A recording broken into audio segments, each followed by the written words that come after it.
Present indefinite tense वो tense होते हैं जिनमें समय निश्चित नहीं होता, अनिश्चित होता है। कार्य तो लगातार होता रहता है, लेकिन हमें निश्चित समय का ज्ञात नहीं होता कि वो समय कौन सा है। जैसे कंटिन्यूअस टेंस में हमें पता है कि कार्य हो रहा है, इसी समय हो रहा है, लेकिन इंडेफिनिट टेंस में हमें ये पता नहीं चलता कि कार्य के इस समय हो रहा है। हाँ, ये लगातार चलता रहता है कि हाँ, कार्य लगातार चलता है। जैसे मोहन स्कूल जाता है, स्कूल तो जाता है, किस समय जाता है यह पता नहीं है, लेकिन हाँ वो स्कूल जाता है। मीरा गाना गाती है, ये उसकी आदत है, हैबिट है। इंडेफिनिट टेंस में किसी भी व्यक्ति की हैबिट का पता लगता है, आदत का पता लगता है कि यह कार्य उसकी आदत में शुमार है। प्रेजेंट इंडेफिनिट टेंस की पहचान इन वाक्यों के अंत में ता है, ती है, ते हैं आदि शब्द आते हैं। जैसे मैं किताब पढ़ता हूँ, ता हूँ। वे खेलते हैं, ते हैं। मोहन गीत गाता है, अंत में आया है ता है। तो ये जो ता है, ती है, ते हैं शब्द आते हैं, यही इनकी पहचान होती है।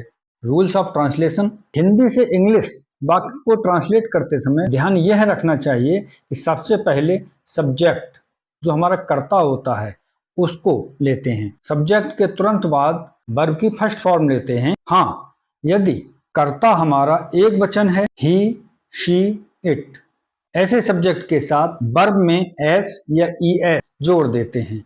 यदि कर्ता हमारा बहुवचन है या फिर आई, वी, यू, दे, इस तरह के कर्ता हैं तो इनके साथ केवल वर्ब की फर्स्ट फॉर्म का यूज करेंगे, उसमें एस या ई एस नहीं लगाते हैं। तो सबसे पहले सब्जेक्ट, उसके बाद वर्ब, वर्ब में एस या ई एस, और अंत में ऑब्जेक्ट जो कर्म है उसको रखते हैं, और इस प्रकार ये हमारा सेंटेंस तैयार हो जाता है।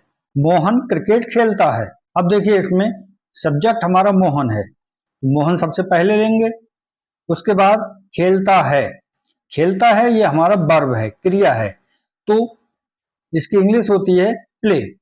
और जैसे हम बता रहे हैं कि यदि हमारा सब्जेक्ट एक वचन है तो इसमें वर्ब में एस या ई एस लगा देते हैं, तो प्ले, और प्ले में एस लग जाएगा तभी हो जाएगा प्लेज। ऑब्जेक्ट हमारा क्रिकेट है और लास्ट में हमारा क्रिकेट आ जाएगा, मोहन प्लेज क्रिकेट।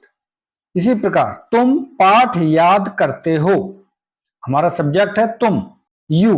अब वर्ब याद करते हो, याद करने की होती है लर्न, और जैसे हम बता रहे हैं आई, वी, यू, दे, इनके साथ वर्ब में एस या ई एस नहीं लगता है, इसीलिए इसमें केवल लर्न लगाएंगे हम, और उसके बाद object A lesson, you learn A lesson. अगर यही होता वह पाठ याद करता है, तब हम लर्न में एस लगाते, क्योंकि सब्जेक्ट हमारा एक वचन होता। वह एक पत्र लिखता है, सब्जेक्ट ही हो गया। वर्ब राइट, सब्जेक्ट एक वचन है इसलिए इसमें एस या ई एस लगाएंगे और ये हो जाएगा राइट्स। उसके बाद ऑब्जेक्ट ए लेटर, हम विद्यालय जाते हैं, सब्जेक्ट वी जाते हैं, गो विद्यालय टू स्कूल। इस प्रकार से हम कुछ सेंटेंस यहाँ बनाकर दिखा रहे हैं और कुछ सेंटेंस आपके लिए होमवर्क में देंगे जिसमें आपको इनका ट्रांसलेट करना है। आप अपनी कॉपी पर लिख लीजिए। नीरज पत्र लिखता है, राम नदी में तैरता है, बच्चे बाग को जाते हैं।